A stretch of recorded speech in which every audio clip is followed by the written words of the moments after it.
Let's talk about ragtime music. Ragtime emerged post-Civil War in the time of black churches and spirituals, in the time of minstrel shows and vaudeville. It was when African rhythms began merging with European art forms. And in this case, African rhythms merged with the rondo form. We'll talk about that. So, who were the first ragtime superstars?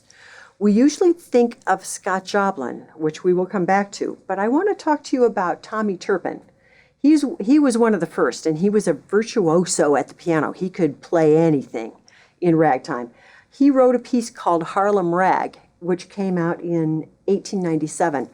But Ben Harney actually beat him. Ben Harney came out with a piece in 1895 called You've Been a Good Old Wagon, But You Done Broke Down. Well, Tommy Turpin was a little upset that Ben Harney had on the front cover that he was the first ragtime guy, because Tommy Turpin said, I wrote Harlem Rag before that was actually published. So there was some misunderstanding about who started ragtime. But in all honesty, I don't think it comes down to one person when you're talking about jazz, any genre, because it's an organic process that comes out of culture, and one person can't take credit. Let's come back to Scott Joplin.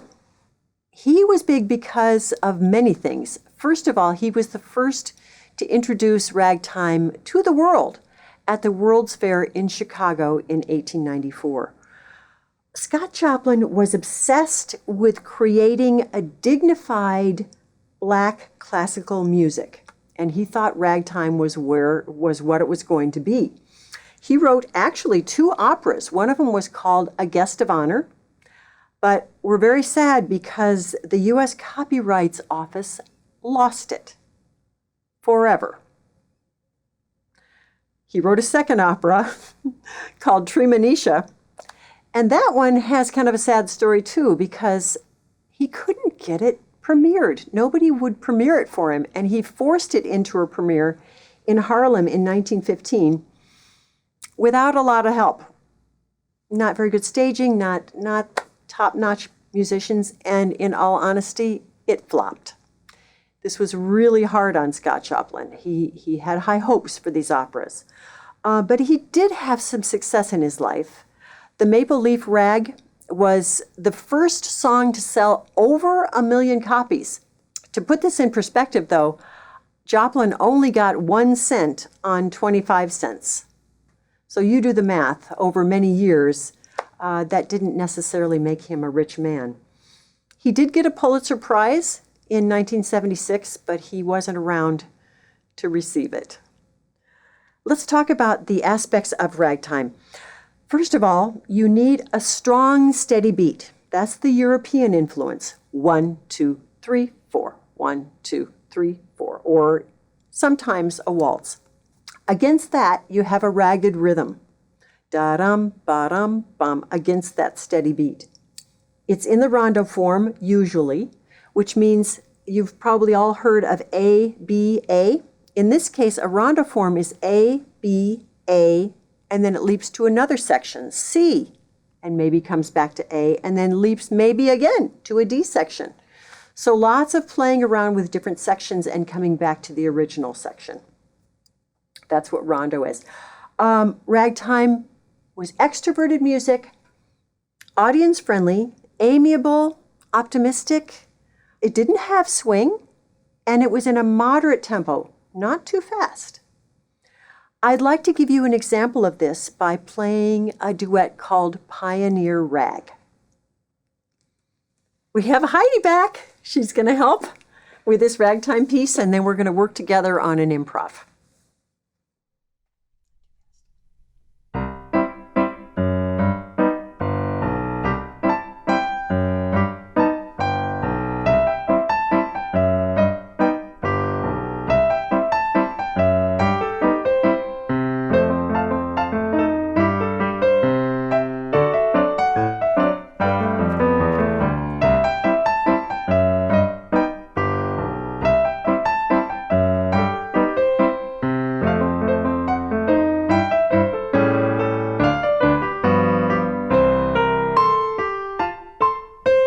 and on from there.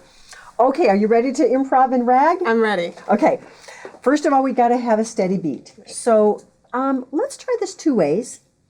We can do this as a duet improv, which would be really fun. So let's take the first two measures. Let's take it a little bit slower so we get used to this. And I want to show you with the right hand, I'm just going to play G's and A's with a ragtime feel to it.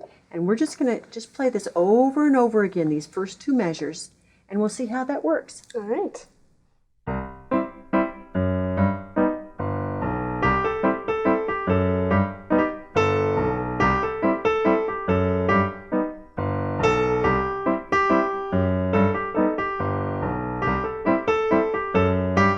Okay, that's the idea. So you can make it very, very simple with really young students. And then if you want to take it into a solo, we have two chords at work here, a C chord and a G chord. So we're going to go with your left hand, just a C and a G to keep that nice 4/4 time. And when we want to go to the G chord, we're just going to move that little finger down to a B. Okay, if we do that, we can do the same two notes up here.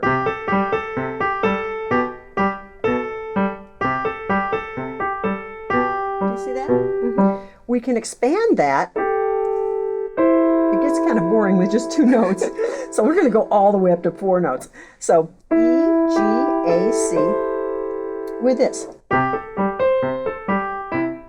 you see that? And when we go to the G chord, we're going to scoot those two notes in and just do 4 in a row there. Now this is a little bit much for somebody who's never done this. Are you nervous, Heidi? I'm nervous. I'm ready. Let's go really slow. And you can either do 4 or 8 here before you move. Let's see what happens when you try. Ah!